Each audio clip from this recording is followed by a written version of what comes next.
All right. Good morning, good afternoon, and good evening, everyone. Thank you all so much for joining us today. We are very excited to have you here and to launch our new member model in today's webinar. Before we get started, we wanted to ensure that everyone knows how to access and use Wordly, an AI software that we use to enable translation into 60 plus languages. To access Wordly, you have a couple of different options. If you have the Wordly plugin installed on Zoom, you can access Wordly directly via the plugin. Otherwise, you can go to the URL that is displayed on the screen, or you can scan the QR code. We will also be putting the Wordly URL in the chat. However you access it, it will take you to a new page on your browser, and then you can set your preferred language and click Attend. From there, you'll have the option to either follow along with closed captions, or you can have it play the audio. Although if you have it play audio, we suggest that you mute the Zoom call so that it is clear and easy to listen. Before we dive into the session today, we wanted to give everyone a quick snapshot of what you can expect. First, RHSC's Director, Martin Smith, and Executive Committee Chair, Beth Frederick, will set the stage for our conversation today and RHSC's decision to restructure our member group model, formerly referred to as our implementing mechanisms. Then I'll briefly walk you through that new structure, highlighting what stays the same, what's different, and what you can expect to come next. And then we'll hear from three of our member group co-chairs, Megan Christofield, Amos Mwale, and Samantha Durdock. And finally, we'll have some time for facilitated Q&A before we wrap up. Throughout the session, please feel free to use the chat. We will pull from the chat for the Q&A, and we also encourage you to connect with others on the call via the chat. To set the stage for the day, we have four different session objectives. First, we want to orient people to the new member group structure, including a sense of what remains the same, what's different, and what you can expect to come next. Second, we want to hear from RHSC leaders about what excites them about the new structure and where they hope that members will lean in to engage in this new structure. Third, we want to create a safe, collaborative space for people to ask questions about the new structure, clarify what they can expect, and how they can find and identify the right information. And finally, we want to establish a collective call to action and reinvigorated way to engage with RHSC. And without further ado, I'm very excited to welcome RHSC's Director, Martin Smith, to the stage to provide our opening remarks. Over to you, Martin. A new chapter begins. Good evening, good afternoon, good morning to everyone. Great to see you all. And last week, as you saw in our announcement, RHSC unveiled a refreshed member model that really does mark this new chapter for member engagement with RHSC at a critical time for reproductive health supplies. And this refreshed member model really does stem from feedback from across our community, from across our 580 and more members, for that desire for deeper conversations, streamlined participation, and an agile response in this rapidly changing landscape that we find ourselves in. And we've heard you, and our refreshed member model does position RHSC and our collective community-driven action to meet those evolving needs. But before we look ahead to this new chapter, we want to celebrate the strong foundation that member engagement and collaboration within our various groups have always given RHSC.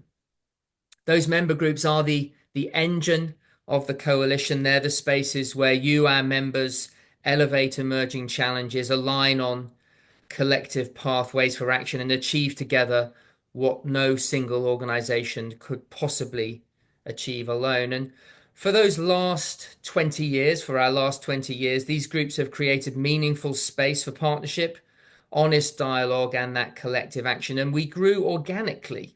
We grew, in fact, from just a handful of organizations in 2006. RHSC was exceptionally effective with 20 members, just as we love, and we're highly effective with 580 plus members at this stage. And as we've grown organically, we've responded to member needs and created those neutral spaces for coordinated action.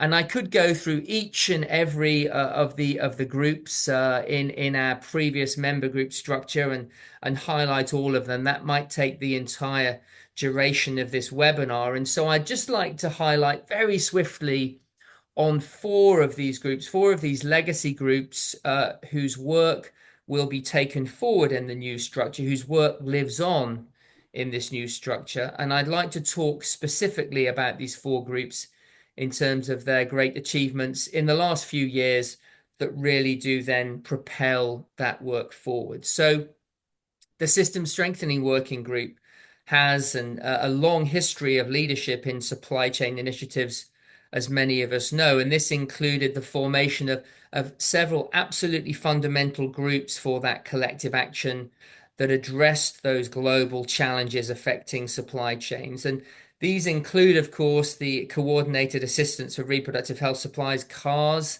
and the coordinated supply planning groups of previous years within the System Strengthening Working Group, both of which led very significant work in terms of cost saving and funds mobilized, and both of which then became vital parts of RHSC's Global Family Planning Visibility and Analytics Network, which was launched initially in 2017. Great achievements of the SSWG. And the professional development of supply chain managers work stream provided the building blocks for many initiatives within our sector, including our laptop scheme for emerging supply chain professionals. We also worked hard under SSWG on stock out indicators as well. The NERT Caucus, the Caucus on New and Underused Reproductive Health Technologies, worked tirelessly to improve user choice and access to modern contraceptive health commodities by addressing common barriers to introduction and scale up. And key work over the last couple of years has moved into a guiding theory of change and a framework with the ultimate goal of increasing access to that expanded range of RH technologies globally. And that work of the NERT Caucus propels very strongly into our new member group structure. We could fill an entire treatise or very, very long book on the work of the Advocacy and Accountability Working Group, which has always had great impact. Their work lives on strongly in our new structure. Even just over the last 18 months, the advocates within RHSC have been absolutely fundamental. Special sessions on the USAID shutdown, on the USG MOUs, decoding those. And we will speak during the course of this call on how that work will be continued. A clarion call for us all that our advocates have to be supported and engaged more than ever at this crucial time for RH supplies. And just lastly, in this section, in highlighting the work of our legacy groups, I'd like to point to the Market Development Approaches Working Group, the MDA Working Group, the genesis of the FP Market Report, which is now moving into its 12th year, that is jointly produced by CHAI and RHSC, came from the MDA Working Group. That is a cornerstone resource for our global reproductive health community. And of course, the MDA Working Group, fundamental to several parts of the Compass initiative, including the Compass financing analysis that came out of COVID's disruption. And all of this work, of course, is honoured, taken forwards, and propels us into our new structure. And so while our refreshed member model presents new ways to engage and some changes to what we've seen in the past, we, of course, remain the same RHSC, and we share the same unwavering goal, expanding access to that wide range of high quality, affordable reproductive health supplies for everyone. So welcome to our webinar, and I'd love now to hand over to RHSC's chair of our executive committee, Beth Frederick. Thank you, Beth. Thank you, Martin. Well, most of you on the call know that there are forces in this world that are seeking to divide us more than unite us. And from the first days of the Reproductive Health Supplies Coalition, collective action, collaboration, and partnership have been at the core. And as Martin said, member engagement has always fueled the direction of the coalition. Our refreshed member model promises to continue that same momentum, sharper focus, and stronger collective action. This new model will position members to dive deeper into the health areas and the specific nuances that are unique to different product markets. It will enable us to respond faster to emerging needs with flexibility and agility, providing clarity for how the different groups come together. It will result in stronger, more evidence-backed advocacy for increased sexual and reproductive health supply access. It will influence financing and policy in a moment where it is needed most. And ultimately, it will enable us to achieve more together than we can by ourselves. While you may not see dedicated groups for advocacy and accountability, system strengthening, market development, or new product introduction, these remain critical levers for RHSC's member groups to leverage for collective action. In our new structure, these approaches are integral to the working groups, enabling more in-depth and tailored application to a specific health area. In a moment, Sarah will share more details about the new structure, how it works, and what comes next. But first, I want to leave you with a call to action. RHSC is only successful because of each one of you. You each play a critical role in accelerating collective action and ensuring that sexual and reproductive health and rights and life-saving supplies needed to deliver those services remain on the agenda during a time where they are increasingly under attack. Today, I want to call on each of you to take action. Find the place or places where you can create impact in this new structure and show up. Elevate challenges you are seeing, identify opportunities for action, and advocate. And if you find something is missing, you must tell us. This change in RHSC's structure has been a long time in coming. And as someone who's been in the advocacy and accountability working group for the last decade or more, I see this as a huge opportunity for us to be much more effective as a coalition. Over to you, Sarah. Thank you so much, Beth, and thank you so much, Martin, for setting the stage for us today. This new structure reflects the culmination of feedback from across RHSC's membership. As you may recall, during our 2025 to 2035 strategy redesign process, we heard from members about how much they value the collective convening spaces offered by RHSC. But we also heard a request to refresh our model, to streamline the structure, to optimize opportunities for engagement, and clarify the scope between groups, to maintain space for in-depth issue interrogation and dialogue, while also building in flexibility and agility in a rapidly changing environment. In 2025, following the drastic shocks to the reproductive health landscape and the increasingly constrained environment that we are working in, this need only intensified. Our members are faced with increasingly limited bandwidth, coupled with growing urgency to address critical supply issues, and our new structure enables just that. As you have likely seen, our new member model includes two different components, working groups and advisory groups. And today we'll start with the working groups. In our new model, the working groups are the RHSC-driven foundation of our member groups. They are critical convening spaces where members can identify emerging issues or challenges, prioritize the most critical actions needed to ensure supply security, and move to targeted, coordinated action to drive change and impact. The working groups create space for in-depth collaboration, enabling depth and nuance to discussions and collaboration within each of RHSC's 4 health areas, as well as with the manufacturer's lens. In this new structure, we have 5 working groups: contraceptive supplies, maternal health supplies, menstrual health supplies, safe abortion supplies, and the manufacturer's working group.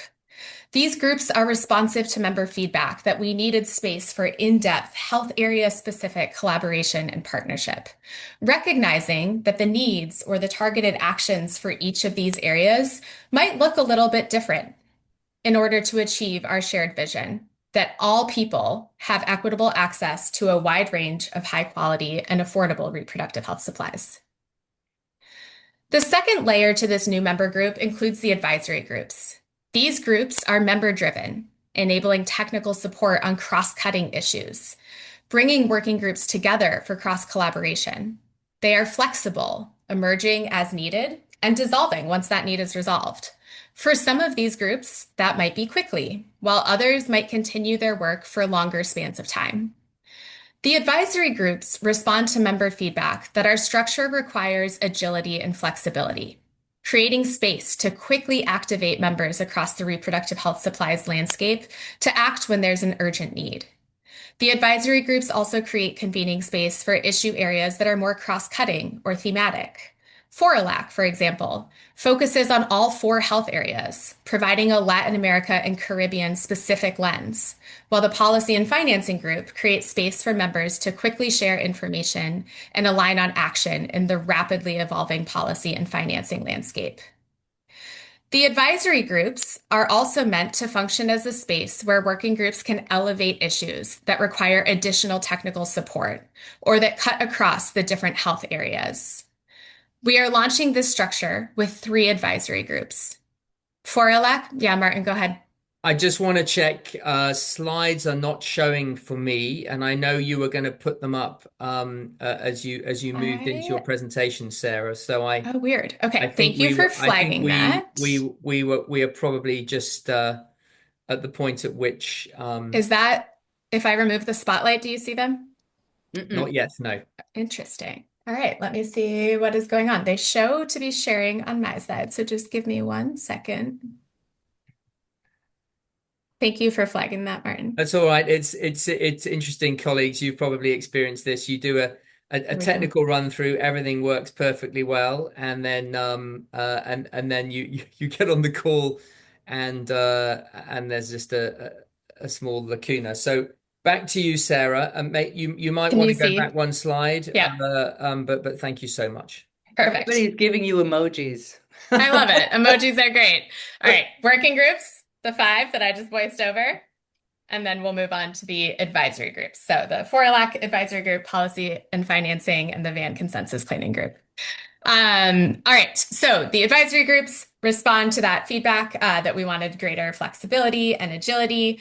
As I said, there are 3 advisory groups in this initial structure. FORALAC, our regional forum for Latin America and the Caribbean, as well as the Policy and Financing Advisory Group, which will initially focus on the MOUs, as well as ongoing shifts to the global financing mechanisms and domestic resource mobilization, and then the VAN's Consensus Planning Group.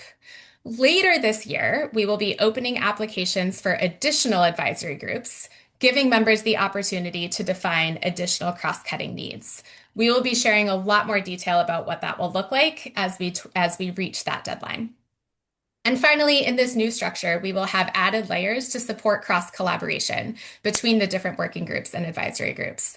This includes our Council of Chairs, comprised of the leadership of each group, as well as the Secretariat-managed member group management team that will identify opportunities for partnership and collaboration across the groups. So what then stays the same in this new structure, and what is different? We still have the same vision. A world where all people have equitable access to a wide range of high-quality, affordable reproductive health supplies to meet their reproductive health needs. We also remain the same trusted, neutral convening space where stakeholders across the value chain can come together, elevate issues, identify a path forward, and drive action and impact for reproductive health supply security in a way that no single organization could achieve alone. We still retain dedicated spaces for health area-specific conversations, spanning safe abortion, menstrual health, maternal health, and contraceptives, and for product manufacturers, as well as spaces that are more cross-cutting, enabling knowledge sharing and cross-pollination across the different health areas. And we still remain member-driven. Across our member model, members remain at the core of everything that we do, defining our shared priorities and driving our collective action. So what then is different? While advocacy and accountability, system strengthening, market development, and product introduction will no longer have specific thematic groups, they are no less important to RHSC. Rather, we see each of these as critical approaches being integrated into the new working groups and advisory groups, enabling more specific, more nuanced, and more responsive approaches to advocacy, to critical supply systems and to shaping markets and introducing new products. In the coming months, each group will take stock of emerging issues and the most urgent priorities for coordinated collective action, still leveraging those approaches that defined who RHSC is today to advance our shared vision. Our new structure is also leaner. It streamlines the way in which members engage, recognizing our evolving landscape and increasingly limited bandwidth. And our structure is more agile.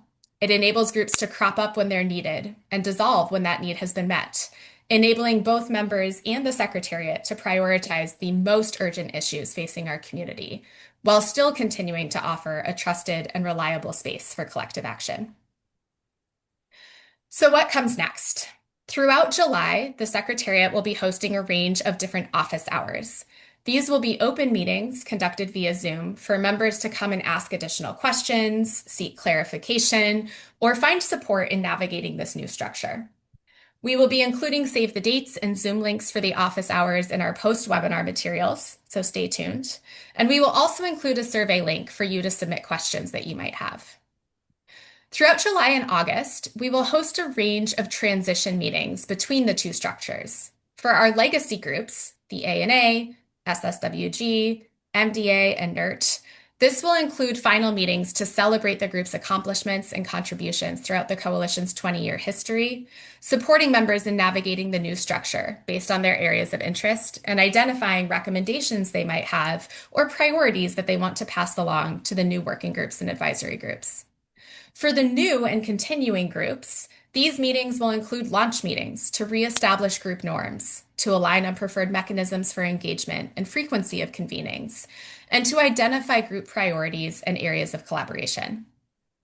These meetings will also give each group the opportunity to take stock of who is and who isn't at the table, but should be. We recognize that following the drastic changes to our landscape and the new realities of the landscape that we find ourselves in, many of our former members, partners, and allies are not able to participate in the same way that they were before. Within the member groups, we will prioritize expanding membership where needed, filling gaps in expertise, stakeholder representation, or geography, and we'll co-design new ways of working together to better enable participation at the local and regional level. We will coordinate these meetings via the various listservs and in close partnership with the group co-chairs. And this process might look a little bit different from group to group, and that's a good thing. We want to maintain flexibility and responsiveness to member needs as we move through this transition window. We will work closely to ensure that meetings do not overlap and that members are receiving all the information they need to participate. Beginning in October, we will also open up elections for leadership roles across the structure. This will also be a little bit different group to group.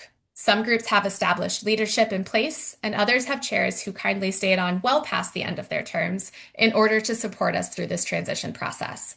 More information will be provided to individual groups as relevant. In November, we will also open applications for advisory groups, adding another layer of member-driven action. Ahead of launching those applications, we'll share more detail on the process, criteria, and what it will take for an advisory group application to be successful. And then finally, at the end of the year, we will sunset the listservs for the legacy groups. We'll keep those open to support the transition, to include clear messaging, and to help members navigate the new structure. And before they wind down, we'll be sure to communicate to all members, including guidance on where to find legacy group resources. As we move into this new member model, we also want to ensure that you have the resources that you need. We've identified a range of different resources to facilitate information sharing, as well as creating space for members to ask questions. The RHSC website now has a range of excellent resources on the new member groups, including a comprehensive FAQ section. We'll also continue to add to that FAQ as we receive questions and feedback from members. You are also welcome to reach out to the range of Secretariat leads and co-chairs. If they don't immediately know an answer, they can certainly help you find it. And following today's session, we'll be circulating a survey for members to submit questions, which we'll use to further flesh out that FAQ, as well as inform the upcoming office hours. If there are groups that you want to be part of and you aren't, or you're not sure if you're part of them, you can also submit the Join the Groups form. This form will enable you to join any of our open groups, and it's the best way to quickly get added to the listservs. If there are groups that you got added to that you don't want to be in, you are welcome to click that unsubscribe link at the bottom or reach out to the Secretariat for any additional support. And finally, we'll continue to use both the new member group listservs as well as the legacy group listservs to provide updates throughout this transition process. You are welcome to leverage those listservs to ask questions and seek clarification. And my door is always open if you have questions or would like to chat directly. Our new member model, as well as the coalition as a whole, is only as strong as the people showing up. If something isn't clear or something isn't working for you, we want to know that. We're excited to step into this new chapter with all of you, and we rely on all of you to continue to keep our collective action moving forward. And so now we're very excited to hear from some of our co-chairs. I am excited to introduce Megan, Amos, and Samantha, each of whom plays a critical leadership role in our member group structure. Megan Christofield is a Principal Technical Advisor for Family Planning and Self-Care at JPIGO. She currently chairs the New and Underused Reproductive Health Technologies Caucus and will be a co-chair of our new Contraceptive Supplies Working Group. Amos Mwale is the Executive Director for the Center of Reproductive Health Education Zambia. He currently chairs the outgoing Advocacy and Accountability Working Group and will continue his leadership at RHSC as the co-chair of the newly formed Policy and Financing Advisory Group. And finally, Samantha Durdock is an Associate Director at Results for Development. She currently co-chairs the Maternal Health Supplies Caucus and will continue her leadership of the group in its new form as the Maternal Health Supplies Working Group. Megan, Amos, and Samantha, thank you all so much for joining us today and for your ongoing leadership within the coalition. We are now excited to hear from you and what excites you the most about our new member model. And so as we go through the panel, I'm going to stop sharing my screen intentionally this time. And we are going to hear from our chairs about what they are most excited about in this new structure. And so, Megan, I'm going to start with you. You come to this conversation sort of with two, and probably much more, but two perspectives, both as a co-chair of a group that is sunsetting, as well as the co-chair of a newly formed group. What is one thing that you are most excited about in this shift to the new structure? And then drawing both on that NERT lens as well as the new contraceptive supplies lens and beyond, what new opportunities do you see for members in this new structure? Yeah, thank you so much, Sarah, and thanks everyone, Martin, Beth, others. I just wanted to start actually by saying I really appreciate what Martin in particular was pointing out about the great work that's been done by many of the groups who are sunsetting. And I'd be remiss not to talk about how proud I am of the work that the NERT, or the New and Underutilized Reproductive Health Technologies Caucus, has been doing, and how important that work is to continue. I think folks who've been engaged in the NERT know that we've recently had sessions on like, how do we together collectively make the case for NERT? How do we learn across menstrual health, safe abortion, maternal health, and contraceptive supplies to really kind of take the best practices forward? We have an upcoming session, special session with UNFPA next week, where we're going to be helping them with some of their new and underutilized reproductive health technology work. And it's all just to say, I really feel the sentiment that these are themes that are going to carry through in the work, but now sort of in these product specific groups. And so, I'd be remiss not to mention that, but I am also really excited about the focus on contraception that'll be afforded by having our own distinct working group. As many know, contraceptive supplies have actually sometimes overtaken a lot of the cross-cutting groups. And now this is a space where we can unabashedly go all in on contraceptive supplies. And that's important because, of course, right now the challenges are particularly profound in ways that Beth has already described, but also, just to put an extra emphasis on it, we all know there's been defunding of FP commodities and supply chain programs that's really left many country programs unexpectedly short on supply, and they're left making really difficult decisions.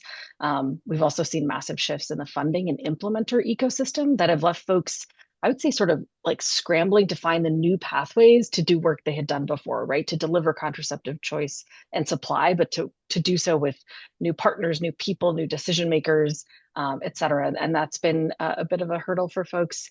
And of course, this all is underscored by the continued and sometimes escalating politicization of reproductive health supplies, including contraception, which has really suppressed family planning on the priority list and just more broadly in like the public square, right? What we talk about, how we talk about it, what we're able to garner attention towards. And so while some of those challenges are have shared elements with the other supplies like maternal health, safe abortion, and menstrual health supplies, they're also unique in how they show up and how they interact with each other and sort of the legacies that they're built upon. And so I think with that in mind, it demands of us some new learnings and solutions, new partnerships, and then certainly collective action. So just to say, I think in that way, the Contraceptive Supplies Working Group really stands to be a place where we can bring that focus and attention together. We can connect, share, learn, create, and I'm very, very excited to see what we can do. That's what I'm looking forward to, is to say, let's go all in on contraceptive supplies and see what we're capable of. Absolutely. Great answer, Megan. Beautifully said.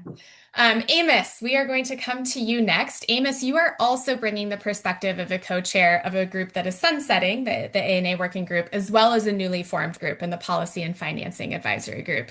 Amos, can you share your perspective on advocacy kind of shifting into a core function at the working group level and the opportunities that you see for more health area specific in-depth advocacy? And then kind of in a similar vein, can you share your perspective on the value of a more dedicated group focused specifically on policy and financing during this rapidly changing landscape? Over to you, Amos. Thanks, Sarah. Good morning, good afternoon, and good evening. Can I please ask that I go off camera? I think my bandwidth is not very stable, so... Yes, all good, Amos. Thanks, Sarah. Thanks, everyone, and thanks for joining. Sarah, I think after a long time, advocacy is very much well needed. Like you've heard from Megan, what we have gone through is something that we really need to prepare more in advance in terms of how do we ensure that advocacy is around everywhere and somehow at every point. So when you look at the new created structures, for me, my perspective is that this is going to help dive deep into the issues of advocacy in every structure, in every working group, because then we'll be able to understand what's going on using the skills that we have and also work with colleagues in those particular groups to ensure that there's technical assistance that members need specifically and in the specific area.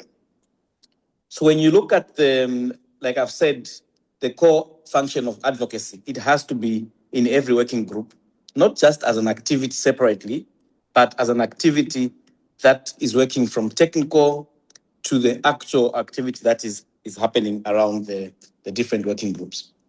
I believe that working groups will bring together expertise that will have us as our role as advocates will ensure that we understand the challenges that each working group is having, and then we'll be able also to identify opportunities that we can, within the space, share so that we are able to work on what is really needed in terms of policy, in terms of financing, in terms of opportunities. Thereby, we'll also look at ensuring that we put up a very strong case. For instance, we can generate very good evidence that will help us to also identify policy gaps in the specific working group. And then also, it will also help us engage more directly and easy with the respective decision makers timely. When you look at advocacy, we are also hoping that with this specific working groups, we'll be able to have a more targeted messaging, strong engagement with relevant governments and also with relevant decision makers. That will ensure that advocacy space is not lost, but we ensure that we are able to work closely around the areas. You also asked me what my perspective is in terms of financing and policy. I think we have learned a lot of lessons. Currently, you have seen that there are a number of our colleagues who are not even part of us. We know we've lost a number of skilled people who are home. And then how do we ensure that that doesn't happen again? So it is our role as advocates to ensure that at the same time, when we are analyzing what is happening, we should be able to protect the landscaping. So for instance, like I said, direct engagement with policymakers, direct engagement with different stakeholders. We also start mapping out and knowing what is currently happening. So what we've done, like you've earlier on mentioned, is we are mapping out which countries are working on MOUs. We are mapping out what is our strength, what is our entry point, what technical assistance do they need, what messages do they need to develop, so that we are moving with colleagues at the same level and we are not losing anyone. In that way, we are strengthening our engagement with the whole community of advocates. And we are hoping that that itself will build more resilient and we will see more action taken in terms of ensuring that the policies that are being put in place are in line with what we are looking at and are protecting either contraceptive supply, either procurement, and also the last mile distribution. Thanks, Sarah. Yeah, thank you so much, Amos. That's beautifully put. In the advocacy space, we often talk a lot about smart advocacy, and our hope is that this structure will better enable that more targeted, very specific advocacy across the different health areas and across the different supply chain functions. Last but not least, Sam, I'm going to turn to you. Samantha brings the perspective of a co-chair of a continuing group. So Maternal Health Supplies Caucus is shifting into a working group. It's taking on some sort of additional functions. Sam, can you share with us your perspective on maternal health becoming a working group and that intentional incorporation of advocacy, of market development, system strengthening, and product introduction kind of into that holistic lens within the Maternal Health Supplies Working Group? Yes, thanks so much, Sarah, and thanks for inviting me to be here. It was great to also hear from Megan and Amos before I had to speak, so helpful to hear y'all's reflections as well. I think from my perspective, sitting in what was previously the Maternal Health Supplies Caucus, what this new structure offers is, as it's been said by Sarah and by Amos just now, a way to bring the various technical approaches we have within the RHSC membership, but to kind of focus it in a bit more to solve specific product access challenges that we see that are unique to different health areas. So, from the maternal health space, I think I see this as a way to improve how we're organizing the collaboration around how to solve certain maternal health product problems that we see. Take, for instance, we know there's so much evidence out there around the existence of low quality uterotonics in country markets. This new structure kind of forces the advocacy to really kind of center in within the Maternal Health Caucus and to leverage that advocacy within the caucus itself to help solve those problems. Or sorry, I should transition to say working group. And to kind of like mobilize that advocacy better to highlight the rich evidence base that already is there. I think where the previous caucus has struggled is when we find that, there's a rich evidence base, we can highlight the evidence base, but then it's like, oh, now we are getting more into advocacy. Is that a handoff to the advocacy group, or do we continue it here in the Maternal Health Caucus? So this kind of creates that end-to-end component that Amos was just alluding to. Another example is, within the maternal health space, there's a number of pretty sizable donor investments out there focused on new and underutilized maternal health products. Again, this kind of change up to our structure allows us within the maternal health space to leverage those with the maternal health product expertise to pull in the approaches from our collective kind of community out there within the RHSC that maybe previously sat in the NERC group or sat in the system strengthening group, so that we're able to look more holistically at, for these maternal health products that are either new or continue to be underutilized in countries, how do we transition our collective thinking around sustainable scale up? So, all in all, I think the structure kind of helps focus us a bit more and allow kind of more streamlined engagement, which is incredibly important now, given the reality is we all have less funded time for collaboration through projects given the donor shifts. And so this kind of helps us streamline and collaborate more effectively. I'll keep it brief and stop there. But just, I think the structure can help us collaborate more efficiently together. Yeah, beautifully put, Sam. And I think that's exactly the hope of this structure, is that it enables that more in-depth kind of end-to-end ownership of issues while still maintaining that flexibility to elevate or escalate things to advisory groups kind of if and when that is needed. So we have just a couple of minutes before we're going to move into our Q&A, and we have one final question for each of our co-chairs that we want to leave everyone with. I'm going to go in the opposite order this time. So Sam, you'll be up first, Amos, you'll go second, and then Megan will end with you.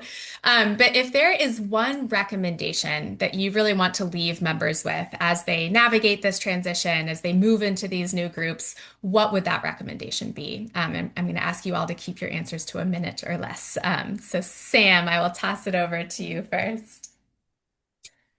Thank you. I mean, I think I would say take a minute to learn. So I think RHSC, Sarah, you mapped out kind of the transition time period. So I'd say, if you've sat in a specific group historically, take a minute to kind of a couple months is the definition of a minute here to engage with the different groups and see which, if you're coming from one of those groups that's focused on a specific skill set and approach, how can that be applied to an area of interest that you have, and kind of, take a minute to explore before you kind of set yourself up with a new pattern of attendance.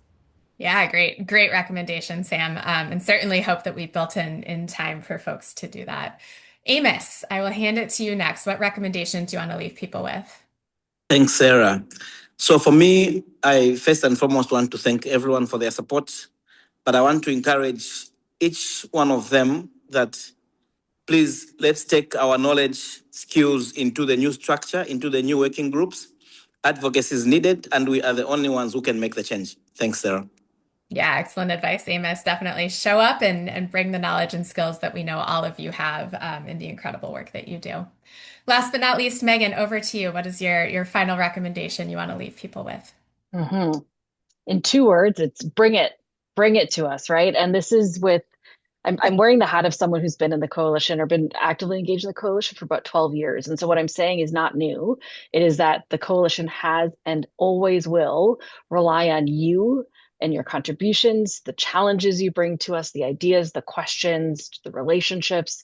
And so I'm just really hoping to see everyone just bring it to these groups, tell us what's going on. There's nothing too small or too odd, really. I think it's all about when we learn from each other, we say, oh, wait, I heard someone else talking about that. And should we mobilize a little bit on this, right? And so I just really encourage folks to just bring it to us and overwhelm us. That's fine. we'll kind of use that to start to prioritize new agendas, particularly in our new group with contraceptive supplies. Thanks. Yeah, great advice, Megan. We certainly rely on each and every person on this call and far beyond. And yeah, please show up and bring it. I think with that, we will invite Martin back on to the virtual stage. Martin is going to facilitate our Q&A. I will also remind speakers and panelists, be prepared to answer questions in case Martin punts them over to you. But Martin, over to you. Thanks so much. Thanks, Megan. Thanks, Amos. Thanks, Samantha. Great insights. We've got 75 or so participants still on the line. 1 or 2 have had to drop off, of course, but we're now into Q&A, and I'll move there in just 1 second. Please do get those questions in. I see 2 or 3 in the chat already. I've got a couple in hand that were messaged to me earlier on, but I just want to pick on that point that Megan made at the end there. Bring it. Typically action orientated and punchy, Megan. I love it. An alternative way of putting this is for you all to act as if the future of your coalition relies upon your engagement and your energy. Act as if it does, because that engagement has always been the hallmark of our membership, and the success of the coalition has always rested on that, and us all acting as if the future of our sector, the future of our HSE, relies upon our engagement. We are a passionate bunch who are embattled at the moment, but yet whose passion has brought us through so many challenges over the last 20 years, whether that's the founding of our HSE in a time of great resource scarcity for contraceptives, and 20 members setting off on that journey to 20 years later when 580 members are faced with issues of similar gravity. So act as if the future of the coalition depends on your engagement, your energy, because it does. It always has. So a quick couple of questions, and I'm going to turn to one that I received at the beginning on email, and then Salmia and Makasa's questions after that. So how much time commitment is really required from group members? And I'd maybe ask this combination, maybe yourself, Sarah, and Amos answer this first question. How much time are we asking members to put in engaging with these working groups as we forge a path forwards? Yeah, thanks so much, Martin. Amos, do you want to go in on that first, or do you want me to start and hand it to you? Sure. I mean, that's a very interesting question. Like Sarah said in her opening, we are trying to ensure that there's a streamline of all working groups, advisory groups, that there's no crash in meetings, and so that we don't take much time also from them. I think the plan will be that once the advisory groups are known and also the working groups, the structure will share that it doesn't require much time. So we can't quantify it in hours, but I think it will be very similar with what we had previously. Sarah, you can add. Yeah, thanks, Amos. Yeah, I think part of the beauty of the coalition is that it really is what you make of it, right? And so kind of if you put more time in, there are opportunities to get more time back and kind of more impact from it. And I'd say the way that people engage within the coalition, within our different working groups and member groups, really varies person to person. It can be something as simple as reading the emails, taking that knowledge and then acting on that knowledge in your own programs. And that alone has impact. That alone is valuable to represent that supply lens in those learnings.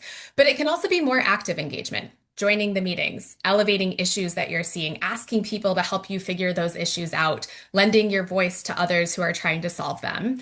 And then it can get even more active than that by participating in some of the kind of smaller groups that come together to create something. All of our different groups, in the former structure had various subgroups that were creating new advocacy resources or theories of change for market approaches to menstrual health. And so it can be more time, it can be less time, and we would encourage people to sort of find what works best for them to catalyze the impact that you're trying to create.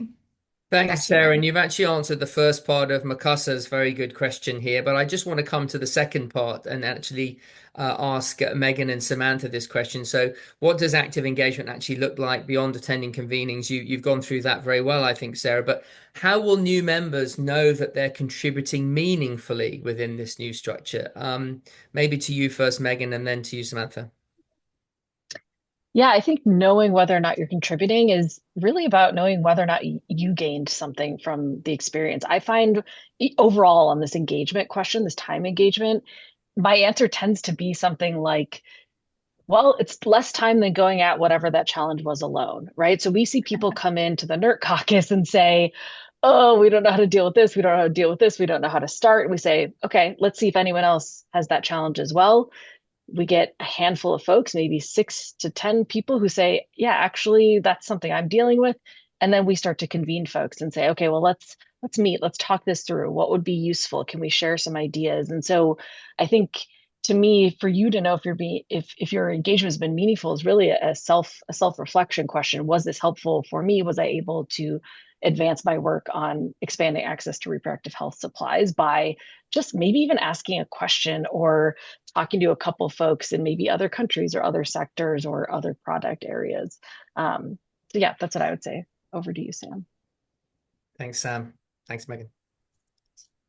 Yeah, I think I really like that response, Megan, and I would say something very similar. I think specifically with the maternal health supplies caucus, the maternal health space has experienced donor shifts in a slightly different way than some of the contraceptive space recently, coupled with kind of the reduction in some of the funding that looked at things more holistically. We've had then an influx of very commodity specific investments from donors. So it's created some more siloing than we've had in the past.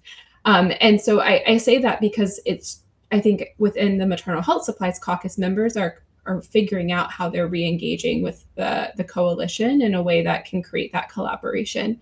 What I find really helpful is when folks are kind of getting into a new area or they're grappling with a new project that they've initiated with some influx of donor funding, and then bringing that to the group. And then often it comes as a one-on-one with me and the secretariat and my colleague, a different Megan, who's our co-chair.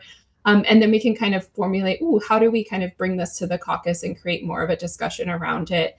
And that's been really helpful to be responsive to the members as we're kind of adapting and shifting to the environment. So I think the best way I would say to just, if you haven't been very engaged of late, but to get started, is to reach out and kind of name, like, these are the things I'm kind of working on dealing with. How does this situate in? And then, like, we can kind of figure out how to kind of bring that to the caucus and be more collaborative in that sense. And again, I think, we're trying to be responsive to the changing time. And so hearing directly from members and having just a casual chat has been really helpful. Yeah, maybe I'll stop there. But I think just like that initial outreach to kind of, if you're trying to figure out how to engage, just having a chat is the best first step.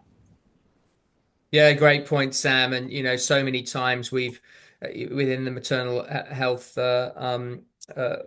maternal supplies working group, we have signposted individuals who are looking for a group to bounce their ideas off, and that group has often proved absolutely invaluable and cut those corners that Megan was referring to earlier on, that might take one days and weeks and months in desk research or individual research to just have a focus group conversation within maternal health group context or other. So I'm going to come to your question in a moment, Salmia, but I want to come to Amelia's question just for a sec.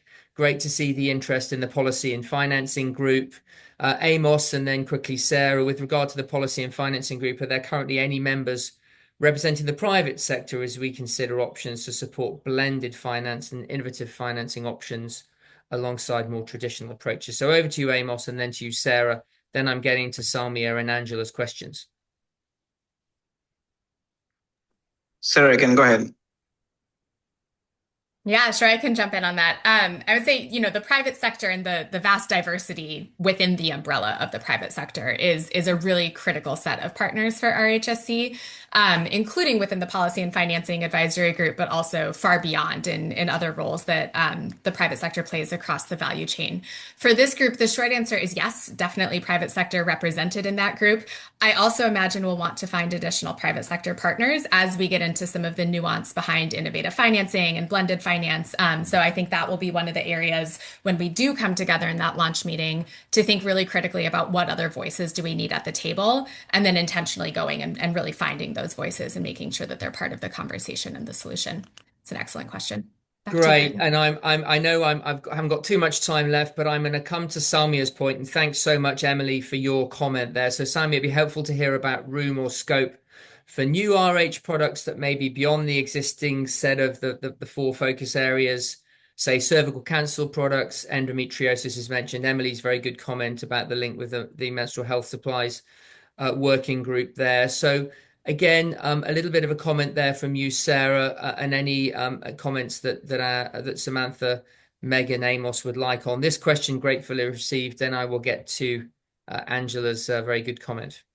Yeah, absolutely. So I'll take the menstrual health lens of this question first, and then I'll kind of zoom out. So for the menstrual health piece, Emily, absolutely. The menstrual health supplies co-chairs and myself have been talking about really intentionally focusing on menstrual health supplies more broadly, not just the products that manage menstruation, but zooming out and thinking about things like pain management, treatments and options for heavy menstrual bleeding, and really intentionally having that full picture in the menstrual health supplies working group. So that will be one of the first priority setting kind of conversations that we have with that group later in the launch meetings. Salmia, to your question, it's an excellent question. I would say, right now, sort of the ask we are hearing is to create that space for really targeted, dedicated action on the 4 health areas that RHSC is actively working on in this moment. And we want to remain open to opportunities to expand that, particularly if that's something that we're hearing from members. And so in this new model, I think there's several different ways that could kind of feature. One would be to bring these conversations up within the architecture of the existing groups, sort of things to plant the seed on, so that the co-chairs, the secretariat lead, can really take that back to the broader member group management team, as well as to the council of chairs, to think really intentionally about what that might look like to take action on. I think think the second thing that we could consider is if there's a particular area that people are really interested into diving into in more depth, we can look at using those advisory groups and kind of the application for those advisory groups to test out what that would look like, what that solution might look like, how we might bring people together, and then kind of if that takes off, if that really does kind of resonate with people, then more seriously think about what it would look like to fit that into the structure in a more permanent way. So I'd say very open to the opportunities and possibilities there, and would certainly encourage people to elevate those issues as relevant. And we're really completely out of time. I do want to acknowledge Angela's exceptionally good point in the chat in terms of active engagement, sticking at the game. You'd know better on that than virtually any of the rest of us, Angela, and really committing to the issues that align with what your organization engages in. This point that Megan was raising about how do you know when your engagement is being effective. I thank Julia for her comment about an opportunity through these groups to really engage with country governments on the significant transitions that are happening in the procurement and financing ecosystem. There's lots more to come from our HSE on this point as we think deeply about the future. And Samuel, that multi-sectoral approach, incorporating local leaders, health workers, stakeholder networks, we do want to grow the engagement within our new working groups, and we will be actively seeking to diversify engagement where there is bandwidth across the multi-sectoral leaders that you lay out. I'm sorry that I don't have time to go through that question in detail. Happy to arrange a call and chat to you about it further, Samuel. So with that, over to you, Sarah. We're going to close out for a couple of minutes. Yeah, thank you so much, Martin. I want to say a huge thank you to all of our speakers and all of our incredible panelists today. But most importantly, I want to say thank you to all of you. I think as so many people have said today, it's come up multiple times. Members and all of you really are the heart of everything that RHSC does. You are the engines that power our collective action. It is because of your partnership, your passion, and your commitment that we are able to achieve more together than any single organization could alone. And as we step into this next chapter for RHSC, we are incredibly grateful for all of the commitment, all of the passion, and all of the work that you all do to make our work possible. We're also really grateful for all of the work that you did to get us to this point. Our work together is far from done, and with rising backlash against SRHR, a constantly changing and often shrinking fiscal space for our work, and demand that only continues to rise, we need this space now more than ever. We step into this new chapter together, confident that this new approach will enable us to meet this moment with nuance, with agility, and with a commitment to ensure that all people have equitable access to a wide range of high-quality, affordable reproductive health supplies. Thank you all for your partnership. Thank you for being here today, and thank you for the excellent questions.